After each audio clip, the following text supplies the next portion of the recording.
উনি সাইদি সাহেবের পক্ষে ডিফেন্স উইটনেস হিসেবে যখন উনি সাক্ষ্য দিতে এই ট্রাইব্যুনালে আসলেন, ঘটনাটা হচ্ছে 5 নভেম্বর 2012। উনি আজকের যে প্রসিকিউটর অ্যাডভোকেট মিজানুল ইসলাম এবং আরেকজন অ্যাডভোকেট আনসারি সাহেব সহ আরেকজন অ্যাডভোকেট সোহাগ সহ উনি এই ডিফেন্স টিম সহ উনি সাক্ষ্য দিতে গাড়িতে ঢুকছিলেন এখানে। আজকের এই ট্রাইব্যুনালের গেটে আসা মাত্রই গাড়ি আটকে দিল পুলিশ, সাদা পোশাকধারী পুলিশ তাকে গাড়ির মধ্যে খুঁজে পেয়ে টেনে হেসতে তাকে গাড়ি থেকে নামালো। এই প্রসিকিউশন টিমের সামনে থেকে তাকে টেনে হেসতে নামালো, ডিফেন্স টিমের সামনে থেকে নামিয়ে তাকে বেধড়ক মারধর করে এরপরে একটি সাদা গাড়িতে তুলে তার চোখ বন্ধ করে তাকে নিয়ে গেল অদৃশ্য জায়গায়। উনি আজকে যে হিসাবটা বললেন আপনাদের সামনে যে 13 দিন কম 3 মাস, তার মানে 2 মাস 17 দিন তাকে একটি অজ্ঞাত স্থানে গুম করে রাখা হয়েছে, অপহরণ করে নিয়ে দীর্ঘ সময় তিনি গুম ছিলেন। এরপরে কোনো একদিন সকালে তাকে গাড়িতে উঠালো, চোখ বেঁধে পিছনে হাত বেঁধে সারাদিন গাড়ি চললো। এরপরে উনি টের পেলেন যে তাকে সীমান্তে নিয়ে যাওয়া হয়েছে, বিএসএফ এর কাছে তাকে হস্তান্তর করা হয়েছে। বিএসএফ তাকে সেখানে কয়েক দফা মারধর করলেন, করে ইন্ডিয়ান বর্ডার ফোর্সের কাছে তাকে হস্তান্তর করে দিল। তারা তাকে মারধর করলো,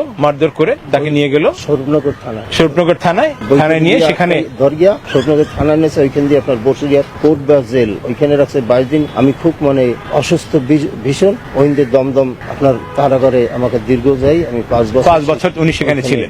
যে কোনো প্রক্রিয়া করে মানবাধিকার সংগঠনগুলো চেষ্টা করে তাকে মুক্ত করেছে। মুক্ত করার পরে উনি আবার দেশে ফিরে এসেছেন।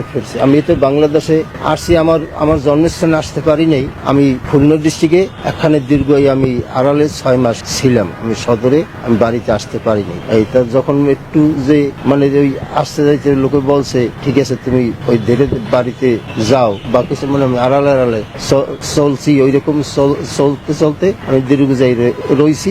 যে এই যে 6 আগস্ট নাকি যেন হুজুরের যে মৃত্যুর সংবাদ পাইয়া আমি সেইখানটা আসছি। আসার পর আমি জানাজায় বসিয়া যার জন্য আমার জীবন দিলাম, আজ সেই লোকটারে মারিয়ে ফেলাইলো। আমি সেইটা দেখতে আসছি। আসার পর আমি ওইখানে বসিয়া আমি যে কথা আমি বলছি তার জন্য আমি জীবন কত সাপের ভিতরে ছিলাম। সে একজন ভালো মানুষ, সেটাই এই অবস্থা তার শেষ দেখা দেখতে আসি। এই দেখতে আসি আমি বহুত আমি মিডিয়ার সাথে আমি কথা বলছি এই ফাউন্ডেশনের সামনে বসিয়া। আমি সেই পরে আর আমি দীর্ঘ আমি এখন আসলাম, সেই আশা আসছি, এখন আসছি সে এখন দুনিয়ায় নাই। এই আমি খুব কষ্ট, আমার মনে কষ্টই আমার যাইতেছে। এখন চাই যারাই এই আমার ফ্যামিলি বা হুজুরের যারা মাসে সত্য আমি বিচার চাই। এখানে দুটো প্রেয়ার এই সাক্ষীকে বলার জন্য, সাক্ষী দেওয়ার জন্য। আর আমি নিরাপদ, যে দীর্ঘ সময় যে গুম করে রাখা হলো, অপহরণ করা হলো, আমি নিরাপদ। আমরা এর বিচার যেমন চাই তেমনি দিয়ে আসছে গিয়ে ভারতের কাছে, তখন তাগো কাছে যা বলছে সেইটাই তারা সেইভাবে তারা আমাকে নির্যাতন। ভারতের কোনো দোষ নাই, আমি বলতে পারবো না। ওখানে কি আপনার কোনো সাজা হয়েছিল বা ওখানে আমার 5 বছর আমি জেল খাটছি।